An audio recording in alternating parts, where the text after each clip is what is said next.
We got the little mech and the big mech. This is what the big mech is modeled after when I made it. We're going to get into that. But the differences between this one weighs a hell of a lot more. This one weighs 200 pounds and that one only weighs a couple.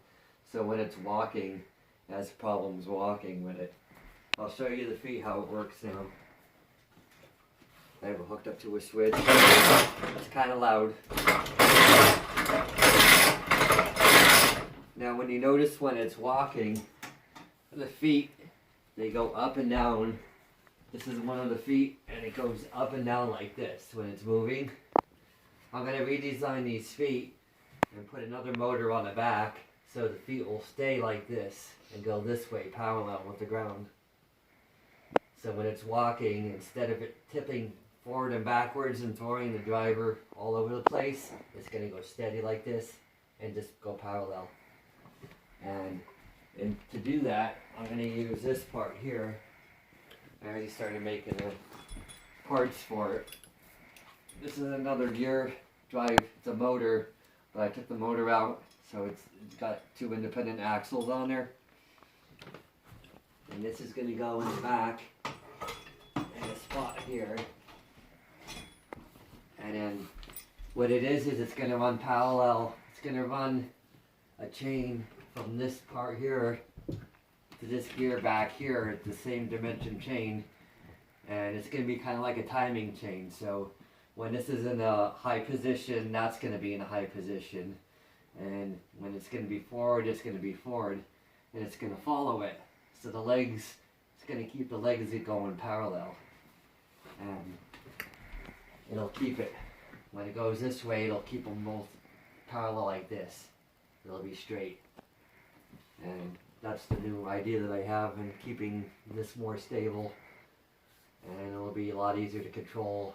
It'll go up and down maybe about 3.5 inches when I figure it. That'll be the project. But the whole point is I need to hook a chain in here. Well, let me see the camera a second. There's a gear here on the back, and that gear will be hooked into this part. And that'll be timed with this part of the wheel here.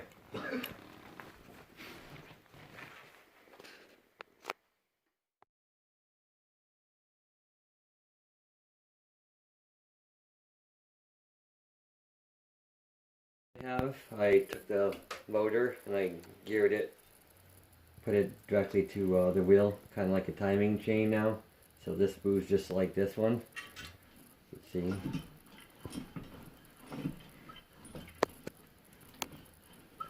That's how it'll turn. So when this turns, it'll turn the same thing, and it'll keep the foot's going to be attached right to here. That's going to keep that parallel to the ground. Always. It's not going to rock at all. Alright, we got the leg hooked up now. This will give you an idea how it works.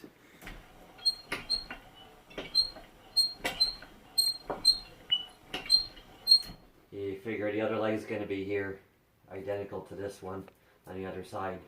And you can see it's still keeping parallel. So when one leg comes up, it goes back down, the other leg's going to be up, and it's going to just step parallel to the ground.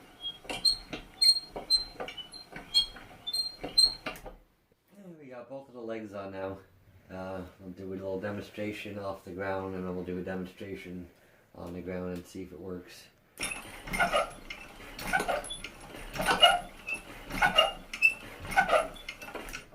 Okay. And I'm going to put it on the ground and give it a try with a like a type A training leg on the other side with 2 wheels. Go. Okay, we got it down now off the platform, working on it. We're going to give it a test run. Here you go.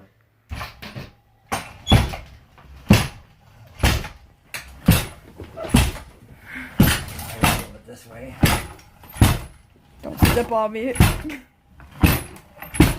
loud, but it works.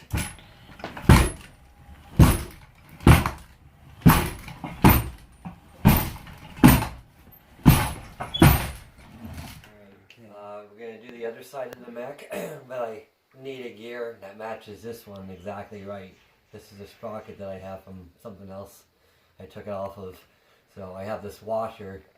What I did is I take it and I traced the sprocket design on that, and I'm going to take that and I have to cut each one of these out, make my own little sprocket that matches exactly 18 teeth, just like this one is.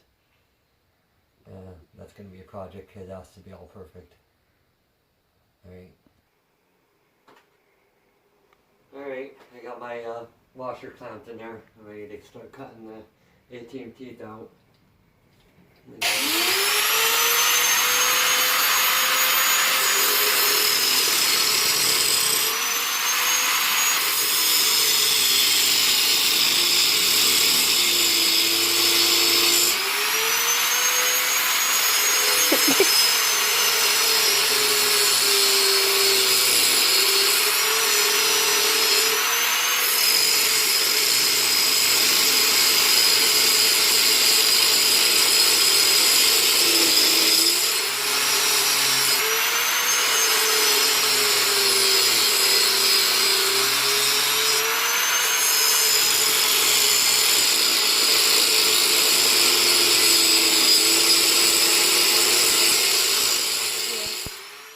Alright, here was the washer that used to be a washer, is now a sprocket that I cut into the thing. 18 grooves. And I'm going to use that to time the one sprocket with the other one. Okay.